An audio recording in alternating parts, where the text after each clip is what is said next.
Bonsoir, bonsoir, bonsoir, bonsoir, bonsoir, bonsoir. Et bienvenue sur ma chaîne YouTube. Une histoire d'un soir. J'espère que vous allez toutes et tous très bien. Que vous avez passé une excellente journée. Et que vous êtes prêts à vous détendre avec cette vidéo. Aujourd'hui, on a une vidéo un peu spéciale, on va dire, parce que je ne vais pas lire des histoires à proprement parler, mais comme vous avez pu le voir dans le titre, je vais lire les fables de Jean de La Fontaine. J'ai un énorme livre avec moi de ces fables, et c'est ce qu'on va lire aujourd'hui. Je ne sais pas combien j'en lirai, honnêtement on verra bien. Mais je pense qu'on en lira quand même pas mal, une dizaine, voire peut-être même une vingtaine, je ne sais pas. Enfin bref, ce que je vous propose, c'est de vous installer confortablement, couché ou assis, de fermer les yeux si vous le souhaitez, et de commencer cette lecture. Donc ici, je vais faire dans l'ordre des pages tout simplement, pour pas que je me perde et que j'oublie quelle fable j'ai lue. Donc ici c'est un livre qui répertorie les 12 livres, je pense, des fables de Jean de La Fontaine. Et on va donc commencer par le livre premier. On a quelques-unes de ces fables. Ah, il y en a un petit ici d'ailleurs. À Monseigneur le Dauphin, je chante les héros dont Ésope est le père, troupe de qui l'histoire, encore que mensongère, contient des vérités qui servent de leçon. Tout parle à mon ouvrage et même les poissons. Ce qu'ils disent s'adresse à tous tant que nous sommes. Je me sers d'animaux pour instruire les hommes, illustre rejeton d'un prince aimé des cieux, sur qui le monde entier a maintenant les yeux, et qui, faisant réfléchir les plus superbes têtes, comptera désormais ses jours par ses conquêtes. Quelque autre te dira d'une plus forte voix les faits de tes aïeux et les vertus des rois. Je vais t'entretenir de moindres aventures, te tracer en ces vers de légère peinture. Et si de t'agréer, je n'emporte le prix, j'aurai du moins l'honneur de l'avoir entrepris.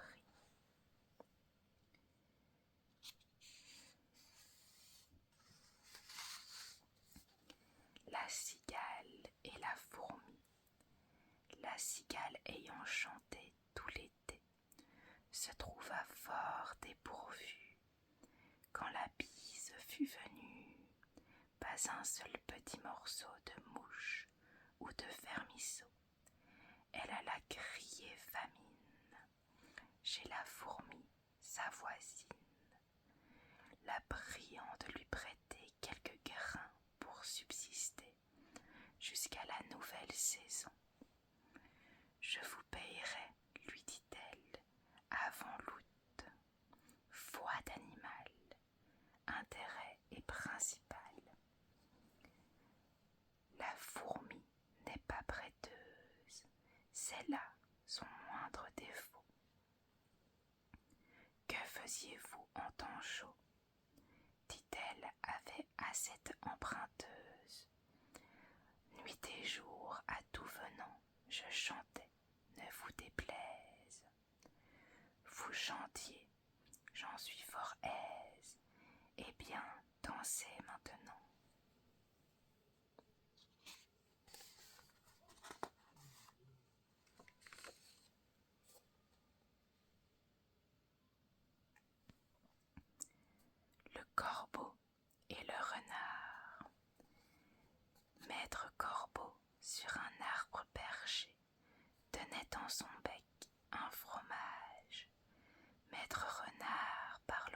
alléché, lui tint à peu près ce langage.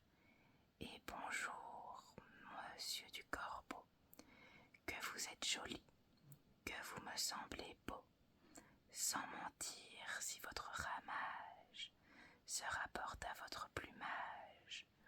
Vous êtes le phénix des hôtes de ces bois.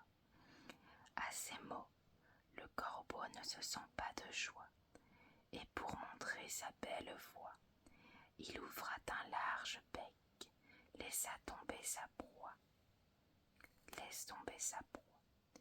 Le renard s'en saisit et dit: Mon bon monsieur, apprenez que tout flatteur vit au dépens de celui qui l'écoute. Cette leçon vaut bien un fromage sans doute. Le corbeau, honteux et confus, jura, mais un peu tard, qu'on ne l'y prendrait plus.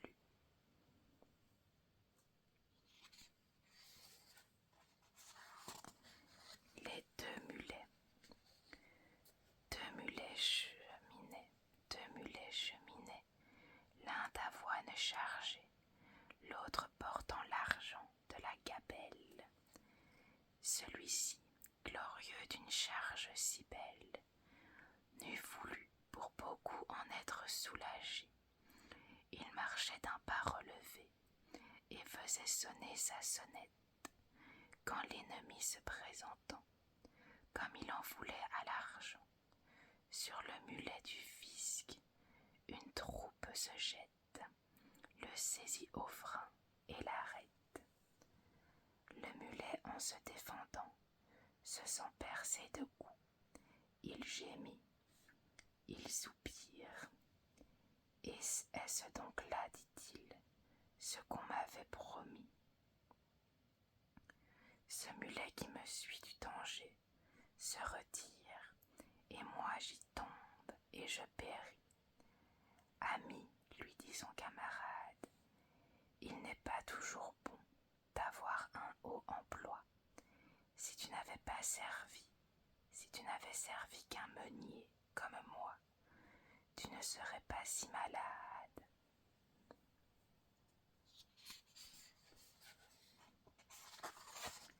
La grenouille qui se veut aussi grosse que le bœuf. Une grenouille vit un bœuf qui lui sembla de belle taille. Elle qui n'était pas grosse, en tout comme un œuf, envieuse s'étend et s'enfle et se travaille pour égaler l'animal en grosseur, disant: Regarde bien, ma sœur, est-ce assez? Dites-moi, ne suis-je point encore? Nenni, m'y voici donc, point du tout, m'y voilà. Vous n'en approchez point, la chétive pécore s'enfla si bien qu'elle creva. Le monde est plein de gens qui ne sont pas plus sages. Tout bourgeois veut bâtir comme les grands seigneurs. Tout petit prince a des ambassadeurs. Tout marquis veut avoir des pages. Le loup et le chien. Un loup n'avait que les os et la peau, tant les chiens faisaient bonne garde. Ce loup rencontre un dogue, aussi puissant que beau, gras, poli, qui s'était fourvoyé par mégarde. L'attaquer, le mettre en quartier, sire loup lui fait volontiers. Mais il fallait livrer bataille, et le matin était de taille à se défendre hardiment. Le loup donc l'aborde humblement, entre en propos, et lui fait compliment sur son embonpoint, qu'il admire. Il ne tiendra que vous, beau sire, d'être aussi gras que moi, lui repartit le chien.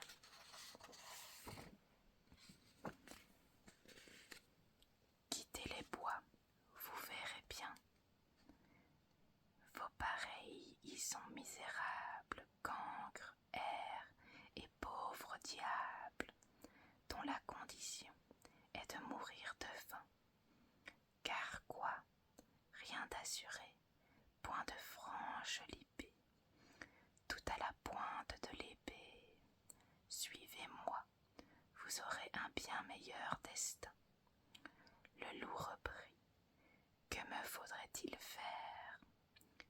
presque rien, dit le chien.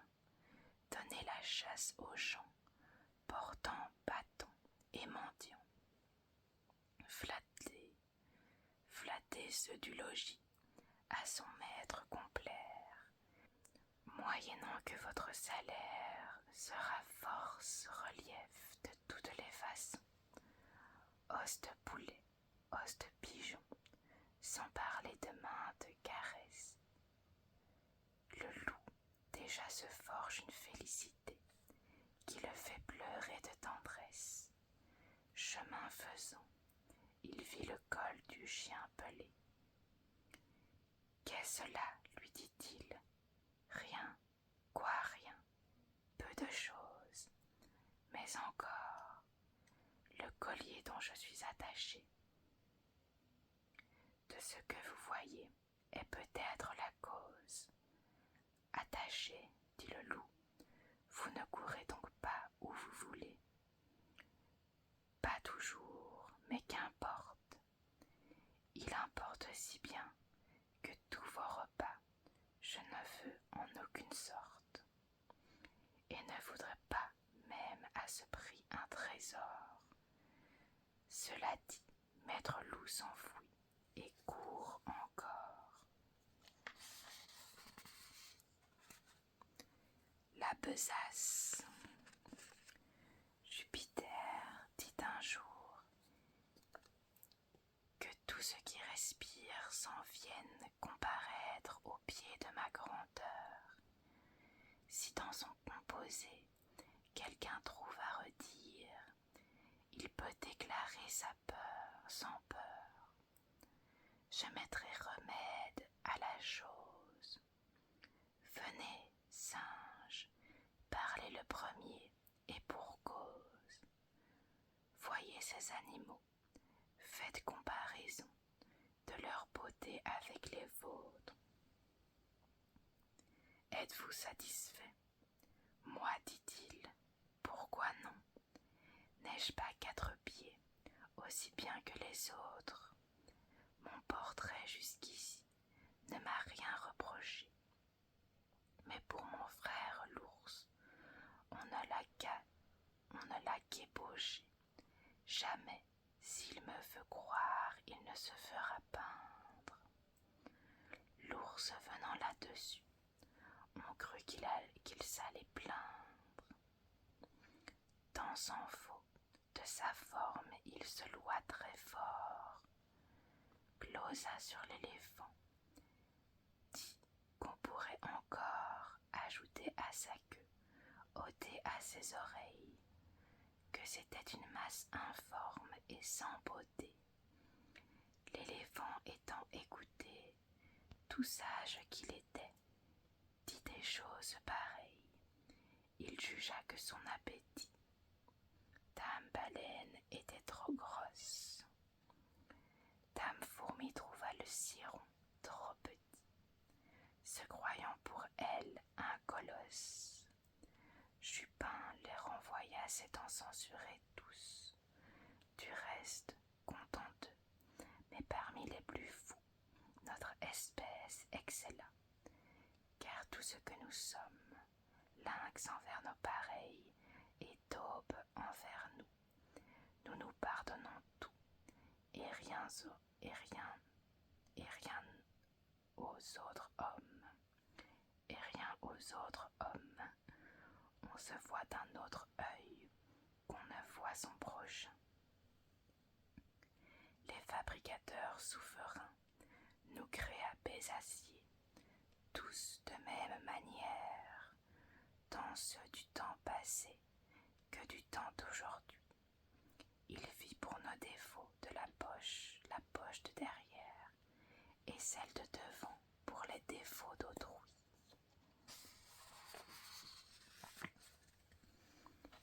La génisse, la chèvre et la brebis en société avec le lion. La génisse, la chèvre et leur sœur la brebis, avec un fier lion, seigneur du voisinage, firent société, dit-on, au temps jadis, et mirent en commun le gain et le dommage. lacs de la chèvre, un cerf se trouvera pris. Vers ses associés, aussitôt elle envoie.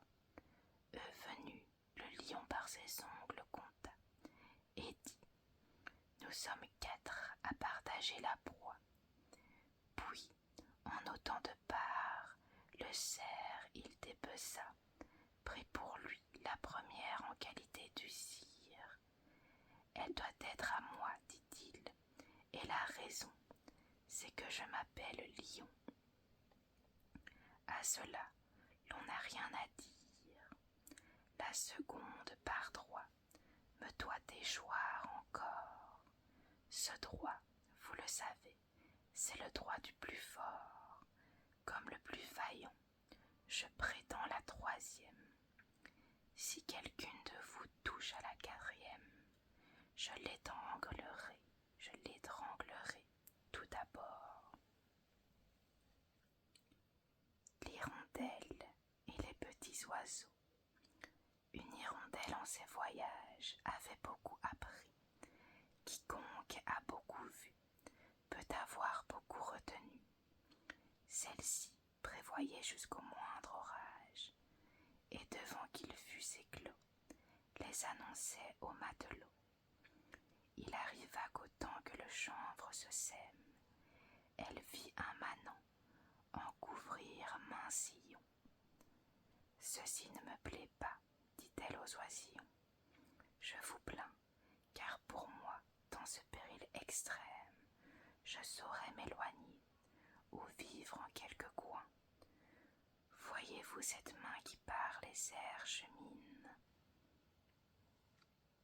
Un jour viendra, qui n'est pas loin, que ce qu'elle répand sera votre ruine. De là naîtront engins à vous envelopper, et lacets pour vous attraper.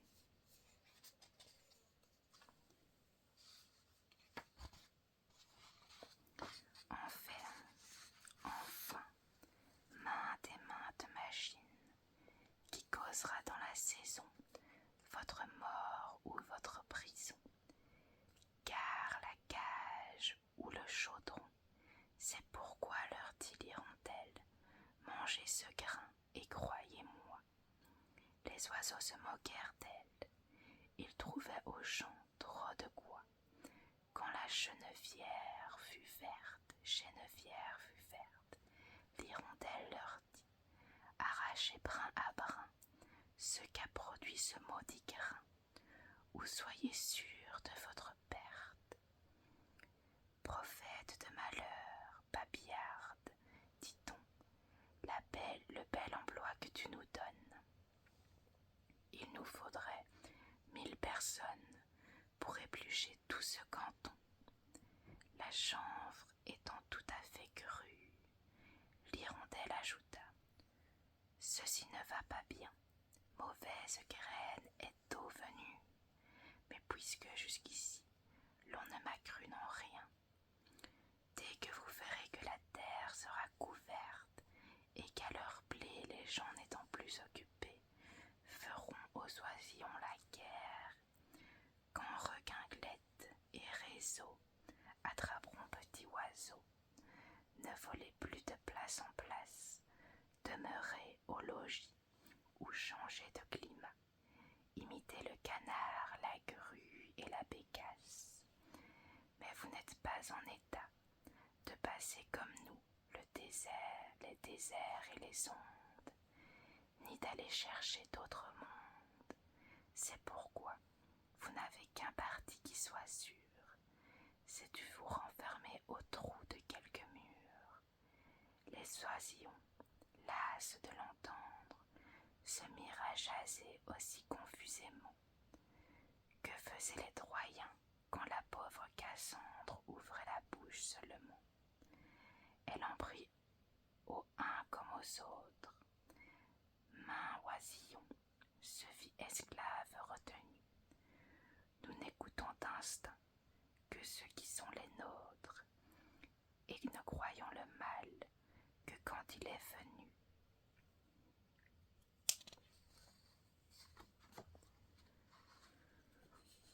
Le rat de ville et le rat des champs. champs, d'une façon fort civile, à des reliefs d'ortolans. Sur un tapis de Turquie, le couvert se trouva mis. Je laisse à penser la vie que firent ces deux amis. Le régal fut fort honnête, rien ne manquait au festin.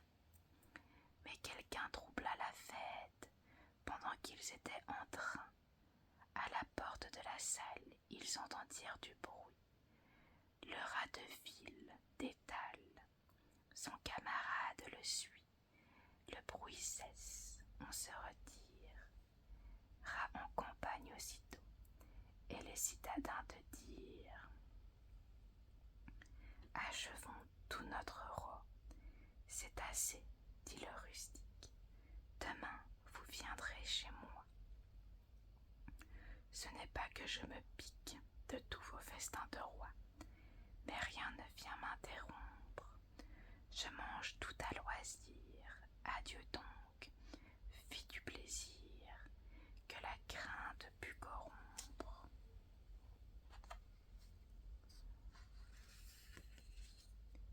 Le loup et l'agneau. La raison du plus fort est toujours le meilleur. Nous l'allons la montrer tout à l'heure. Un agneau se désaltérait dans le courant d'une onde pure. Un loup survient à jeune qui cherchait aventure, et que la faim en ces lieux attirants. Qui te rend si hardi de troubler mon breuvage, dit cet animal plein de rage. Tu seras châtié de ta témérité. Sire, répond l'agneau, que votre majesté ne se mette pas en colère, mais plutôt qu'elle considère que je me vas désaltérant. Dans le courant, plus de 20 pas au-dessus d'elle, et que par conséquent, en aucune façon je ne puis troubler sa boisson. Tu la troubles, reprit cette bête cruelle. Et je sais que de moi, tu m'as dit l'an passé. Comment l'aurais-je fait si je n'étais pas né, reprit l'agneau. Je t'aide encore, ma mère. Si ce n'est toi, c'est donc ton frère. Je n'en ai point. C'est donc quelqu'un des tiens. Car vous ne m'épargnez guère, vous, vos bergers et vos chiens. On me l'a dit, il faut que je me venge. Là-dessus, au fond des forêts, le loup l'emporte et puis le mange, sans autre forme de procès.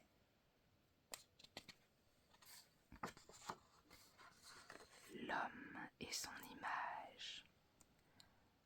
Un homme qui s'aimait sans avoir de rivaux passait dans son esprit pour le plus beau du monde. Il accusait toujours les miroirs d'être faux, vivant plus que content dans son erreur profonde afin de le guérir.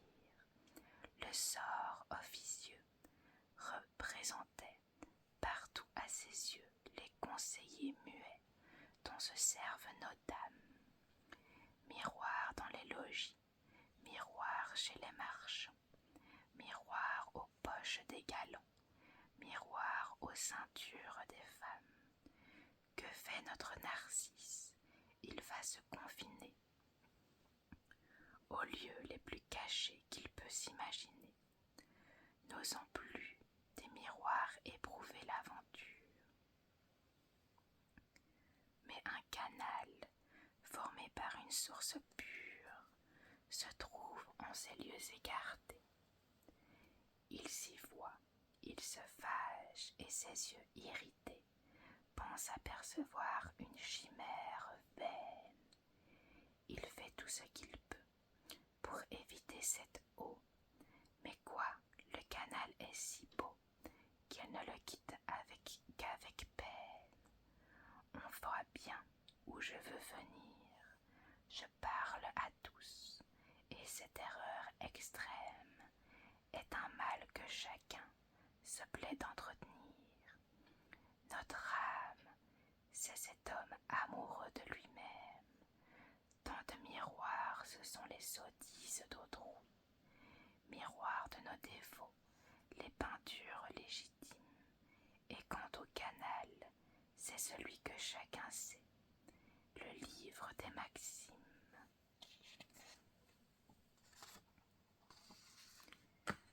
Dragon à plusieurs têtes, dragon à plusieurs queues.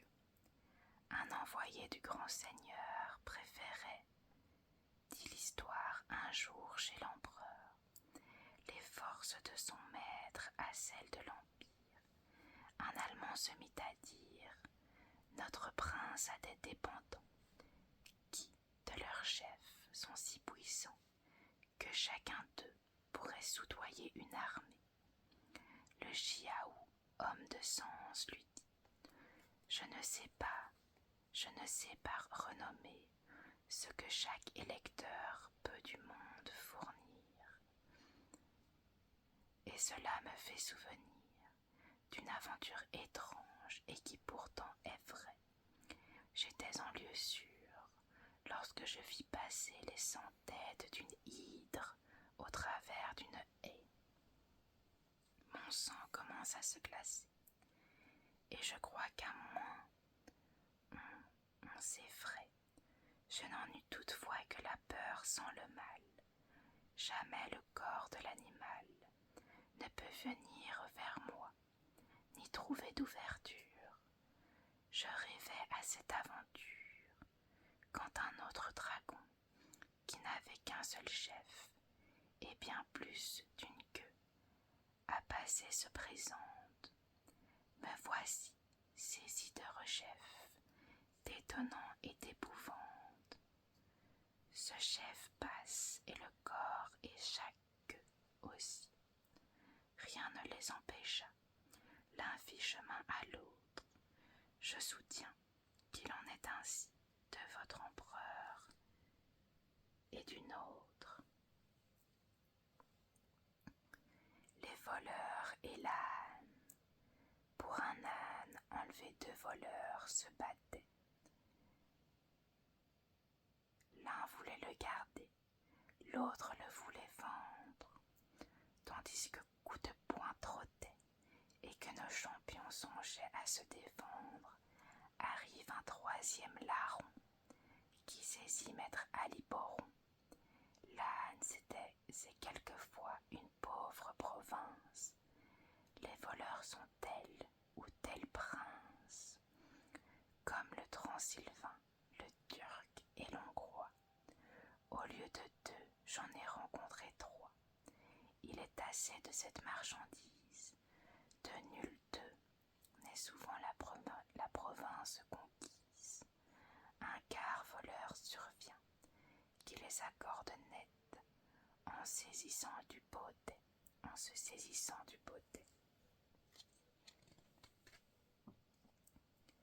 Voilà les amis, c'est tout pour aujourd'hui. J'espère que ces fables vous auront plu, qu'elles vous auront permis de vous relaxer. Ça m'a bien plu personnellement.